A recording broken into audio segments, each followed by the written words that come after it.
ಬಾಲ ಏಸುವಿನ ವಾರ್ಷಿಕ ಮಹೋತ್ಸವದ ಸಿದ್ಧತೆಯ ನೋವೇನಾದ ಮೂರನೆಯ ದಿನದಂದು ಬಿಕರ್ನಕಟ್ಟೆಯ ಬಾಲ ಏಸುವಿನ ಪುಣ್ಯಕ್ಷೇತ್ರದಲ್ಲಿ ವಿಶ್ವ ಪರಿಸರ ದಿನವನ್ನು ಅತ್ಯಂತ ಅರ್ಥಪೂರ್ಣವಾಗಿ ಆಚರಿಸಲಾಯಿತು.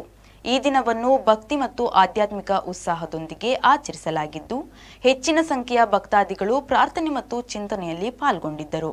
ನಿನ್ನ ಶಿಲುಬೆಯನ್ನ ಹೊತ್ತು ನನ್ನನ್ನ ಅನುಸರಿಸು ಎಂಬುದು ಈ ದಿನದ ಶೀರ್ಷಿಕೆಯಾಗಿದ್ದು, ಭಕ್ತಾದಿಗಳು ಕ್ರಿಸ್ತನನ್ನ ಅನುಸರಿಸುವಲ್ಲಿ ಎದುರಾಗುವ ಸವಾಲುಗಳು ಮತ್ತು ಅಡೆತಡೆಗಳನ್ನು ನಂಬಿಕೆ ಹಾಗೂ ತಾಳ್ಮೆಯಿಂದ ಸ್ವೀಕರಿಸುವ ಸತ್ಯ ಶಿಷ್ಯತ್ವದ ಬಗ್ಗೆ ಪ್ರತಿಬಿಂಬಿಸುವ ಆಹ್ವಾನ ನೀಡಲಾಯಿತು.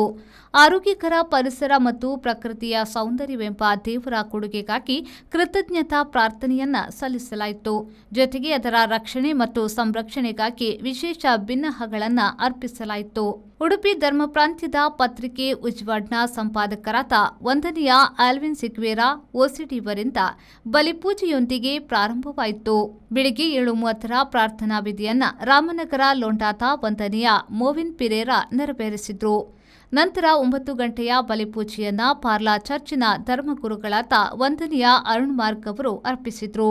ಬೆಳಿಗ್ಗೆ 10:30 ಪ್ರಮುಖ ಬಲಿಪೂಜೆಯನ್ನ ಮೂಡುಬೆಳ್ಳಿಯ ದಿವ್ಯಧಾಮ್ ಸೆಮಿನರಿಯ ಆಧ್ಯಾತ್ಮ ನಿರ್ದೇಶಕರಾದ ವಂದನೆಯ ಬೋನಿಪಾಸ್ ಪಿಂಟೋ ಅವರು ನೆರವೇರಿಸಿ ಆರಾಧನೆ ಮತ್ತು ಪ್ರಾರ್ಥನೆಯನ್ನ ಮುನ್ನಡೆಸಿದ್ರು. ಸಂಜೆ 5 ಗಂಟೆಗೆ ಇಂಗ್ಲಿಷ್ ಭಾಷೆಯ ಬಲಿಪೂಜೆಯನ್ನ ಸೈಂಟ್ ಅಲೋಷಿಯಸ್ ಕಾಲೇಜಿನ ರೆಕ್ಟರ್ ವಂದನೆಯ ಮೆಲ್ವಿನ್ ಪಿಂಟೋ ನೆರವೇರಿಸಿದ್ರು. ಸಂಜೆ 6 ಗಂಟೆಯ ಬಲಿಪೂಜೆಯನ್ನ ನಮನ್ ಬಾಳೂಕು ಜೇಜು ಪತ್ರಿಕೆಯ ಮಾಜಿ ಸಂಪಾದಕರಾದ ವಂದನೆಯ ಜೋಸಿ ಸಿದ್ದಕಟ್ಟೆ ಅರ್ಪಿಸಿದ್ರು.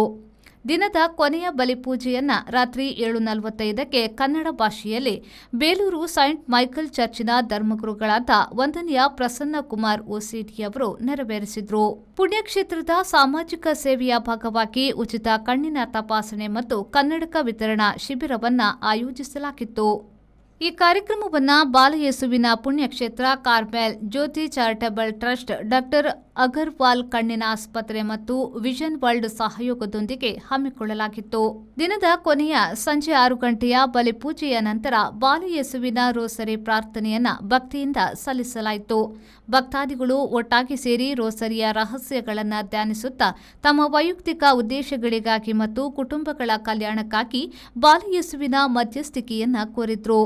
ನೊವೆನಾದ ಈ 3ನೇ ದಿನವು ಭಕ್ತಾದಿಗಳ ಮೇಲೆ ಆಳವಾದ ಆಧ್ಯಾತ್ಮಿಕ ಪ್ರಭಾವವನ್ನ ಬೀರಿದೆ.